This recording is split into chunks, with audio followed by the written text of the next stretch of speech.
tous, bienvenue sur Monaco Info. Voici les titres qui seront développés dans votre édition.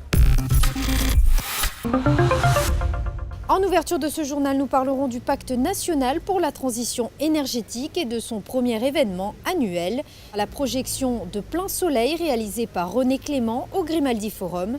Et pour terminer, nous vous proposerons notre Focus Info consacré cette fois-ci aux nouveautés des jardins du Trocadéro. Après la publication du livre blanc pour la transition énergétique qui vise à définir une feuille de route pour la principauté d'ici 2050, le Pacte national pour la transition énergétique a vu le jour. Alors comment fonctionne-t-il? À qui s'adresse-t-il? Élément de réponse avec Alexandra Pani. Transition énergétique, énergie renouvelable, réduction des émissions de gaz à effet de serre, des termes incontournables que l'on retrouve de plus en plus dans notre quotidien et qui pourtant peuvent encore sembler flous pour la plupart d'entre nous. Monaco a donc souhaité accompagner ses résidents, mais aussi les travailleurs de la principauté, les entreprises, institutions et associations dans cette volonté de contribuer à la transition énergétique de Monaco, c'est-à-dire de modifier en profondeur nos modes de production et de consommation de l'énergie. Depuis la publication du livre blanc de la transition énergétique en mars 2017, le gouvernement princier poursuit ses actions afin d'améliorer l'efficacité énergétique du pays et promouvoir les énergies renouvelables. Son objectif, atteindre la neutralité carbone, c'est-à-dire totalement compenser les émissions de gaz à effet de serre dans l'atmosphère d'ici 2050. Un pacte national pour la transition énergétique souhaité par le souverain a donc vu le jour. Cet outil est constitué d'une charte d'engagement et de plans d'action répertoriés par secteur. Et pour vous aider, le site internet transition-énergétique.gouv.mc vous permet de recueillir des conseils pratiques, de calculer vos émissions de gaz à effet de serre pour votre foyer à l'aide d'une calculette carbone adaptée à Monaco et aux différents profils des adhérents, ou encore de vous engager à modifier progressivement vos habitudes et modes de consommation en signant la charte d'engagement. Pour mémoire, le pacte national découle directement de l'accord de Paris et permet ainsi à tout un chacun de prendre part à cette révolution énergétique engagée. Et justement, pour mettre en avant les premiers adhérents de ce pacte, le premier événement annuel au cœur de la transition énergétique, les acteurs en scène, a eu lieu ce mercredi soir au Yacht Club de Monaco. Le résumé de la soirée, c'est avec Alexandra Pani. 7 grands témoins qui se sont engagés dès le départ dans cette transition énergétique. Chacun leur tour, ils sont montés sur scène pour apporter leurs conseils et expériences, de l'optimisation énergétique à l'agriculture urbaine, en passant par l'organisation d'événements de manière éco-responsable. Pour certains, ce nouveau pacte national, lancé en début d'année, était l'occasion d'amorcer une révolution énergétique au sein de leur entreprise. Pour d'autres, l'engagement date de plusieurs années.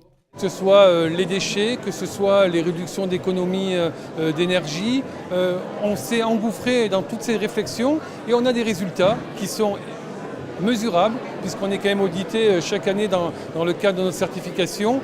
Moins 20% de consommation électrique depuis 10 ans, une consommation de papier divisée par 2, moins de 60% de la consommation de l'eau.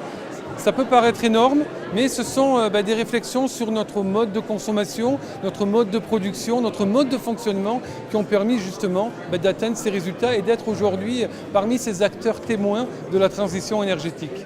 Réfléchir à ses modes de déplacement, sa consommation d'énergie ou au tri des déchets, ces témoignages ont pour vocation de rassurer le large public, individus comme chefs d'entreprise. Tout le monde, dès lors qu'il en a l'envie, et une envie de modifier un petit peu ses comportements, peut adhérer au pacte. C'est une démarche progressive. On ne demande pas à tous les adhérents de viser des actions de très très haut niveau en matière de réduction d'énergie. Il faut commencer et d'année en année, c'est notre rôle à la mission pour la transition énergétique, nous allons accompagner les adhérents pour qu'ils puissent progresser. Mais donc ce n'est pas très difficile d'adhérer à condition de le vouloir.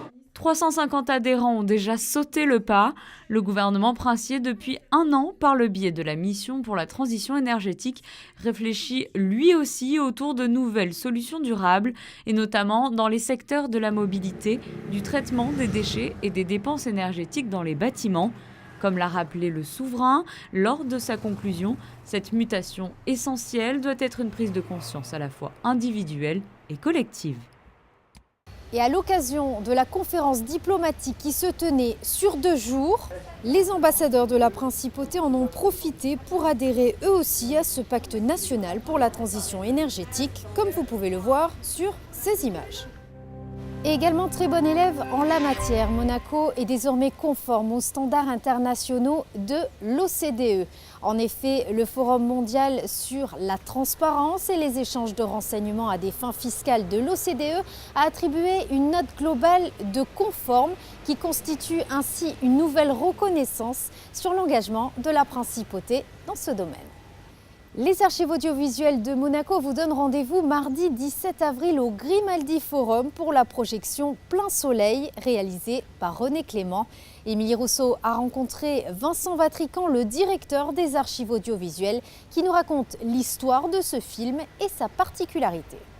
Les archives audiovisuelles de Monaco et son cycle Tout l'art du cinéma ont décidé de mettre en valeur un réalisateur qui a marqué le cinéma français par son style et son œil avisé, René Clément. Dans sa filmographie, on peut citer Paris brûle-t-il, Jeux interdits ou Plein Soleil. C'est ce film que les archives ont décidé de mettre à l'honneur. Une réalisation de 1960 qui dévoila au grand jour les talents de l'une des figures du 7e art, Alain Delon. Casting d'exception, Alain Delon au meilleur de sa forme. C'est un des films, après Rocco et ses frères, qui l'ont vraiment établi dans la hiérarchie des acteurs les plus aimés du cinéma. Maurice Ronet, à l'époque, était un acteur assez prisé, et Marie Laforêt. Et puis j'ajoute, pour les gens qui viendront voir le film, une actrice qui n'est pas à ses débuts, mais qui fait une courte apparition. Il s'agit de Romy Schneider. Plein Soleil raconte l'histoire d'un crime parfait. C'est une version restaurée qui sera présentée au Grimaldi Forum le 17 avril prochain. Une restauration réalisée par Studio Canal et la Cinémathèque française. C'est un gros travail de restauration à partir du négatif original qui a été compliqué à restaurer en raison notamment de la couleur très particulière de ce film. C'est le premier film en couleur de René Clément. À l'époque encore, on tournait assez peu en couleur.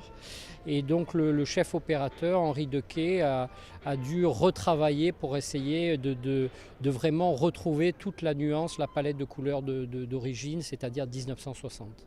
Cette version en 4K redonne aux couleurs d'origine tout son éclat, l'occasion de redécouvrir un des classiques du cinéma dans toute sa splendeur. Hier soir, j'ai télégraphié à ton père Convenet. À présent, voici votre Focus Info, dédié cette fois-ci à un endroit dans lequel vous vous êtes certainement déjà rendu. Je parle de la place des Moulins, plus précisément des jardins du Trocadéro. Petite promenade au soleil et tour d'horizon surtout sur les nouveautés avec Sandrine Nègre.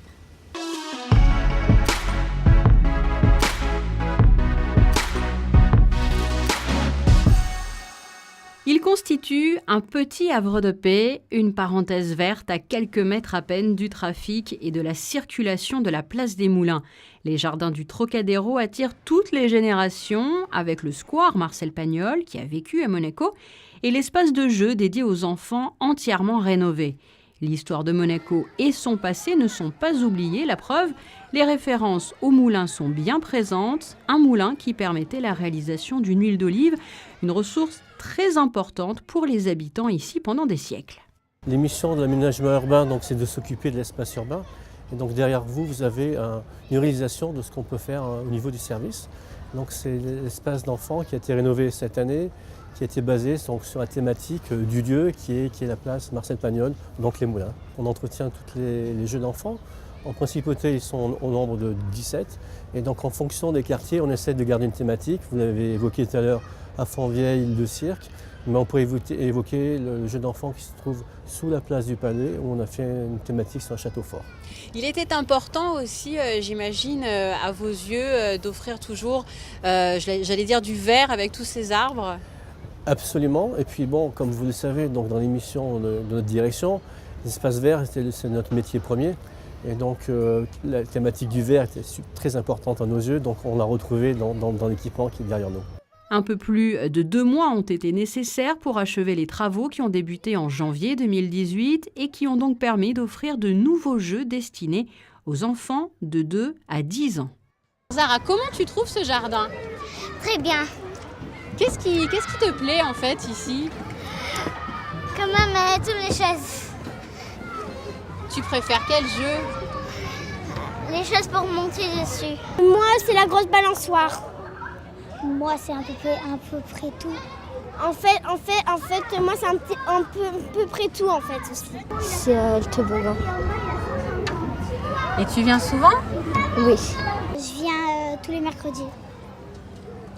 Et tu viens avec tes amis? Tu t'en fais ici? Comment ça se passe? Je viens avec mes amis parce que ma copine elle vient chez moi et on sort un peu pour pas rester à la maison aussi. Des tout-petits qui, en cours de langue monégasque, apprennent d'ailleurs que la place des Moulins se dit Piazza di Mulini. Et si les plus jeunes profitent des jeux, les parents et grands-parents ne boudent pas leur plaisir non plus. Grâce aux bancs notamment, ils peuvent eux aussi profiter du soleil, de la verdure et de la vue sur la mer depuis les terrasses du Trocadéro. Une fontaine et un café ont aussi été installés pour contribuer et proposer une ambiance à la fois calme et chaleureuse. On vient assez souvent. Là, on n'est pas venu parce que c'est en train de refaire le jardin. Mais là, aujourd'hui, c'est la première fois qu'on revient, mais c'est magnifique. Comment vous trouvez les nouveaux jeux notamment? Formidable, très bien. Alors, on a revu le parc car l'ancien était assez vieux, il avait une vingtaine d'années. On a construit ce projet avec l'ADO. On a implanté des jeux vraiment pour les personnes PMR et on a tout fait pour que ces jeux ne servent pas qu'aux PMR, que d'autres enfants puissent aussi jouer avec leurs parents, comme la balançoire. La balançoire, un enfant qui est en fauteuil peut monter seul dans cette balançoire, peut jouer, mais un enfant classique peut aussi participer avec ses copains, jouer, et ils peuvent jouer tous ensemble. C'était vraiment notre but premier. Parmi les nouveautés aussi, il y a notamment ce jeu où l'on peut parler et se faire entendre de l'autre côté. Oui, il y a les bigophones, c'est pour 2 personnes, c'est un jeu PMR aussi. C'est pour ça qu'il a été implanté. On en a mis 2. Ça prend pas beaucoup de place de sécurité, ce qui est un avantage pour nous. J'aime bien l'ambiance, et en plus comme c'est proche de mon collège, ça nous permet de nous détendre après une dure journée de travail. Tu profites des bancs aussi peut-être pour manger ou pour t'asseoir? Ah oui, pour manger, pour regarder mon téléphone et pour échanger avec mes copains. Moi, quand j'étais petit, je venais beaucoup aussi. Et là, j'y vais un peu moins puisque j'ai plutôt au Larvoto. Mais sinon, avant j'aimais beaucoup ce parc. Un peu plus loin, sachez qu'il n'y a pas si longtemps non plus, la galerie souterraine était rénovée. Elle permet notamment aux plus jeunes, donc comme Joris et Léopold, qui arrivent du collège Charles III, de parvenir au jardin en toute sécurité. On a refait cette galerie aussi cet hiver. On a essayé de ne pas trop bloquer le collège pour que les enfants puissent l'emprunter le matin, aller à l'école en toute sécurité. On a été obligé de le fermer malheureusement pour refaire le sol, mais tout le reste des travaux étaient faits galerie ouverte. Là, l'accent a été mis, j'allais dire aussi, sur une thématique en particulier. Alors on est toujours resté sur les moulins. On a rappelé à l'aide des vitrines, on a refait des textes pour vraiment indiquer où était le moulin à l'époque, la quantité d'huile qu'il produisait, et on a tout affiché à l'intérieur des vitrines. Jardin, galerie, terminons ce tour d'horizon des nouveautés proposées du côté des moulins avec cette rue très souvent empruntée. Dans les autres parties des missions de la direction, on a cette thématique. Et l'an dernier, on avait fait un petit test de circulation au niveau de la Tour Odéon. Et donc en période de vacances scolaires, on avait fait un test pour faire que les véhicules passent par la rue Révérend Frelat. Ce test s'est avéré concluant et on en a profité donc pour automatiser cet accès, ce qui fait que dans quelques temps, le week-end, on ouvrira la circulation. Donc là aussi, c'est une demande des riverains. Qui sont, j'imagine, du coup satisfaits? On l'espère. Pour le moment, les retours sont très positifs. Une rue qui porte d'ailleurs le nom du révérend Père Louis Frolat, inauguré par le prince Albert II. Et voici à présent les prévisions météo pour ces prochains jours. Vendredi, une très belle journée, que ce soit le matin ou l'après-midi, avec du soleil et encore du soleil. Les températures varieront entre 12 et 14 degrés. Samedi, l'arrivée de nuages, surtout dans l'après-midi, comptez de 14 à 17 degrés. Dimanche, des éclaircies dans la journée et des nuages à nouveau en soirée avec un risque de pluie. Il fera de 13 à 19 degrés. Lundi, une tendance nuageuse avec toujours un risque de pluie. Les températures varieront entre 11 et 14 degrés. Et enfin, le milieu de semaine sera assez changeant entre éclaircies, nuages et averses. C'est la fin de cette édition. Merci de l'avoir suivi. À présent, la suite de vos programmes. À très bientôt sur Monaco Info.